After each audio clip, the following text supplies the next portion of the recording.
Well, now I've been spending quite a bit of time with this one over the last week or so, and I'm ready to give you my full thoughts on what might be much better than Invictus. As much as I hate to say that. I'm talking about Y Live Eau de Toilette Intense from Yves Saint Laurent. Stay tuned.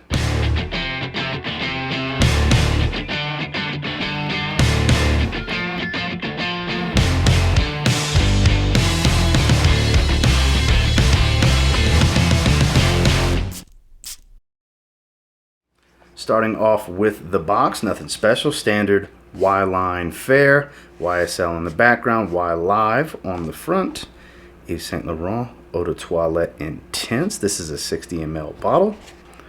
YSL embossed, barcode on the side, yslbeauty.com, and a batch code on the bottom, random information on the back. Standard Y box, nothing spectacular, but decent. In regards to the bottle, so has a similar styling to the EDP with that dark blue to clear gradient design. Yves Saint Laurent on the front on the plastic Y that wraps around into the shape of the bottle. YSL on top of the cap. Some fragrance information on the sticker on the bottom. Cap does hold well into place. It does click into place. And then the atomizer does very well. Let's talk about this scent. So I'll just get this out the way right here up front. It does have a lot of strong similarities to Invictus. While not the same smell as Invictus, definitely smells fitting of the Y line. Smells kind of like the best of YEDP, believe it or not YEDT, mixed with some of the best of the qualities of Invictus. But the strange thing here, as you see the note breakdown on screen, I get kind of a sparkly apple sweetness is the kind of sweetness I get here. Of course, I get plenty of bergamot and juniper, and it's a sage bomb, which most of the Y line is full of sage. That's kind of the signature ingredient in here is the sage. But there's no apple listed. There's nothing inherently sweet in this note breakdown. Orange blossom, bergamot, ginger, stuff like that, sage. Not inherently sweet notes, but there's a distinctive and obvious sweetness here that offers that similarity to Invictus, that not quite bubblegummy sweetness, but it's got, to me, on my skin, kind of a sharp apple type of fruity sweetness edge that it has. So I don't really know if they're telling the whole story in this note breakdown, because I feel like there's some things that are omitted from the official note breakdown, but hey, who am I? I didn't make the fragrance. I could be completely wrong here. That's just how it comes across to me. Up top, you get plenty of that juicy bergamot. Like I said before, sage bomb, plenty of ginger. Ginger's always present in all of the fragrances in this line. It actually warms up eau fraiche quite a bit, which we'll talk about in depth in another video.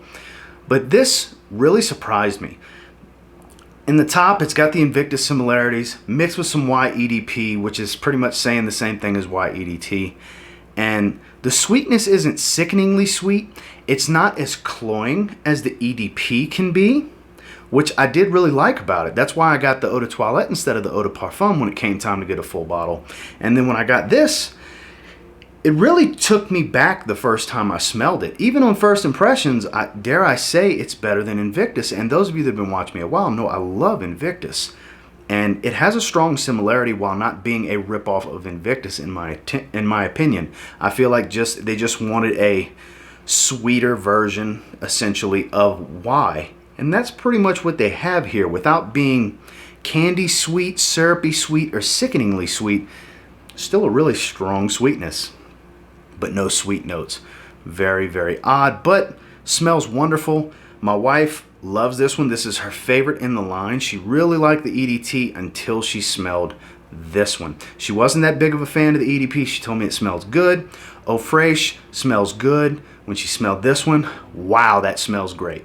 So definitely my wife's favorite in the Y line. And then, dare I say, it's close, but it still comes in second to the Eau de Toilette for me. Now, in regards to performance, while I thought it would be stellar, I actually get about the same performance that I get from the Eau de Toilette. I'm getting in that 7-hour range, bordering into the 8-hour territory. So not a beast, not the Eau de Parfum's territory, because that is a straight up beast, but definitely above average in longevity and not overpowering and cloying in projection. While projects better than the Eau Fraiche and the Eau de Toilette, doesn't project near as well as the EDP. It falls somewhere in the middle of Eau Fraiche and EDT and EDP. It falls happily in the middle where it's a little bit stronger projection, even though it doesn't have the density or the light and airy qualities from either side.